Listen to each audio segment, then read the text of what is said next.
Ganun.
प्याज गुलबेडा हरियो खुर्सानी चाहिँ कटिङ भइसकेको छ।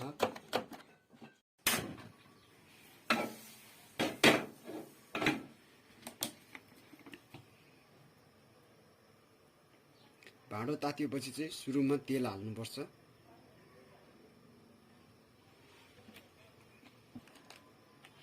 तातिसकेको छ, तेल राम्रोसित पाकिसकेको छ। अब जिरालाई फ्राई गर्न जिरा हाल्दैछु म चाहिँ। यो पुरै जिरा हो।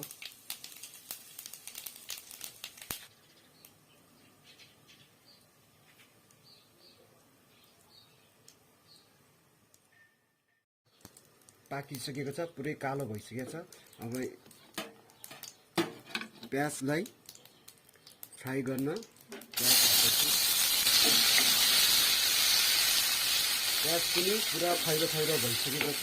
प्याज मजाको खैरो भइसकेको छ, प्याज पनि पाकिसकेको छ। अब म आलु फ्राई गर्दैछु, आलु हाल्दैछु।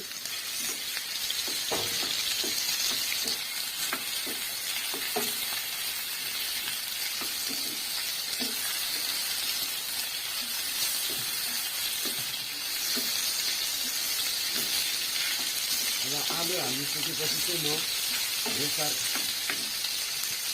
हो, आलु हालिसकेपछि बेसार हाल्दैछु माथिबाट। म यो चाहिँ बेसार हो।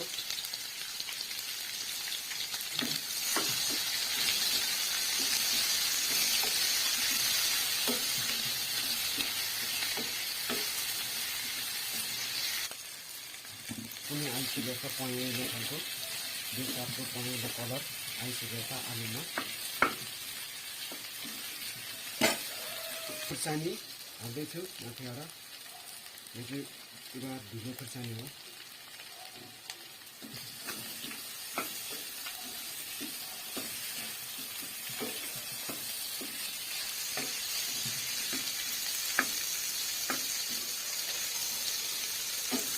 गरम मसला हो, गरम मसला चाहिँ म माथिबाट सर्किँदैछु। यो पुरै गरम मसला हो।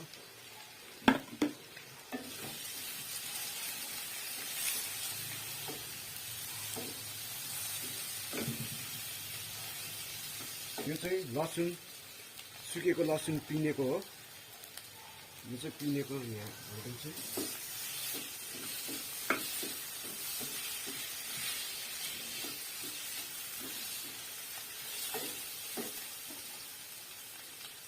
यो चाहिँ अदुवा हो, अदुवा पिसेको। यो पिसेको अदुवा पनि यहाँ हाल्दैछु।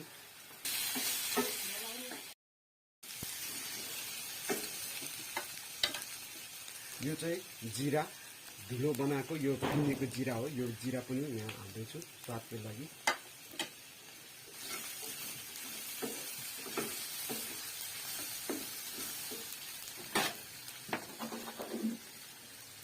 अब म गुलबेडा हाल्दैछु।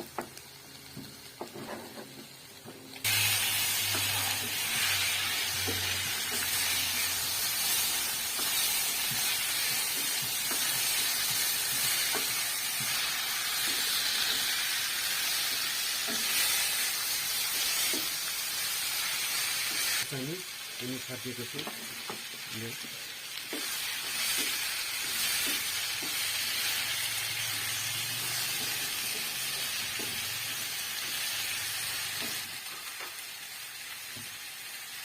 अब यो चाहिँ नुन हो, नुन पनि माथिबाट छर्किँदैछु।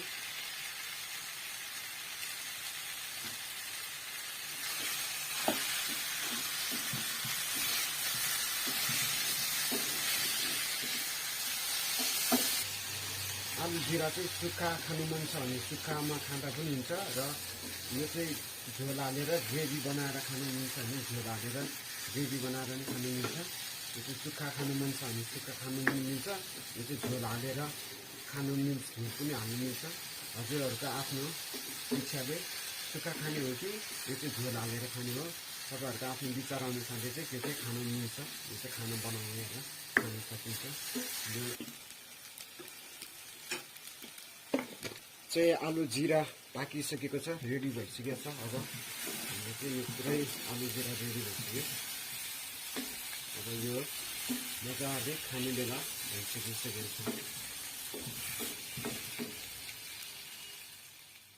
एउटा अब धनियाँ मजाले छर्किँदैछु र गोलभेडा, सुकेको प्याज, अदुवा, लसुन, जिरा, पिसेको जिरा र धुलो खुर्सानी, हरियो खुर्सानी, नुन, गरम मसला हालेर चाहिँ आलु जिरा बनाउन सकिन्छ।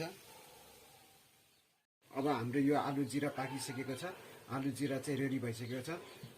आलु, सुकेको प्याज, गोलभेडा, जिरा, तेल, गरम मसला, नुन, बेसार, हरियो खुर्सानी, धुलो खुर्सानी, हरियो धनियाँ हालेर चाहिँ बनाएर खान सक्नुहुन्छ। यहाँ हाल्नुपर्ने आवश्यकता पर्ने सामग्रीहरू मैले सबै हालिसकेको छ, हजुरहरूलाई सबै देखाइदिइसकेको छु।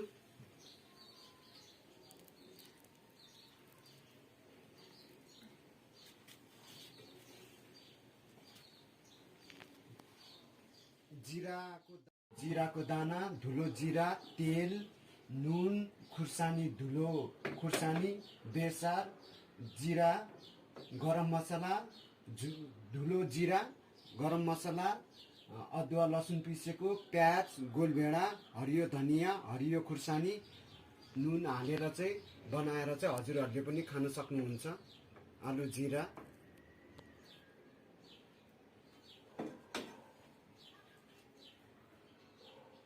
र तेलको सट्टा हजुरहरूले बटर हालेर पनि बनाएर खान सक्नुहुन्छ, बटर घिउ हालेर पनि बनाएर खान सक्नुहुन्छ। तेल हाल्ने भए तेल हाल्नुहुन्छ र बटर, तेलको ठाउँमा बटर हालेर फ्राई गरेर बटर हालेर पनि बनाउन सक्नुहुन्छ, बटर हाले पनि हुन्छ। हजुरहरूसँग बटर छैन भने तेल हालेर बनाउँदा पनि हुन्छ र घिउ हालेर पकाएर बनाएर खान पनि सक्नुहुन्छ हजुरहरूले। यति भन्दै आजको भिडियोबाट म बिदा लिन चाहन्छु। नमस्कार।